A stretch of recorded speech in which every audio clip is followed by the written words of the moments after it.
Welcome back, everybody. If you were to say I was only allowed to have one exercise, I was only allowed to give out one exercise the rest of my PT career to my runners, it would be this. Chances are, if you've seen me before in the clinic, I've given this out.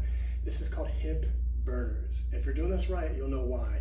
Long distance running is all about the hip abductors, glute med, glute in, and how we use those with running. We're going to mimic that when we do our strengthening or activation exercise here.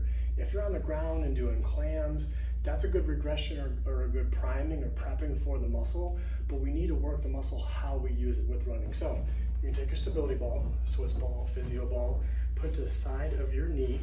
From here, I'm going to shift my weight to the non-ball side and slightly unlock the knee. Super important, don't keep it locked down. Slightly unlock the knee. From here, I'm imagining like I'm in that mid-stance phase of running, and from here, if I had headlights coming out of my shoulders and my hips, my beams need to make a rectangle. That's important. No rhomboid, no dipping to the side, straight on. From here, pelvis stays level. I'm pushing, I'm abducting my hip into the wall, holding for about 3 seconds, and then relax.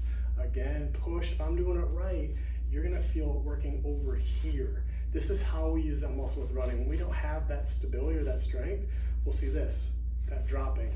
Belt line, drop, no good. Working on both sides, and I would do this on both sides. Another little bonus that you'll see with this is two things. One, when I push, I do this properly. There's a lot of argument, do we address foot posture with the hip or the foot? If I'm doing this correctly, abducting, you'll notice my arch comes up. It's bringing my femur out. It's helping to bring my arch up. Number two is when you're doing this, when I'm pushing, make sure that I'm not doing this. And the reason for that is I want to purely work my hip abductors, not my rotators. If you're working your rotators, chances are you're doing what we call crossing midline or weaving, where as you're bringing your leg forward, you're used to that coming to the opposite shoulder, overshooting it, and shooting midline. So again, push it straight on.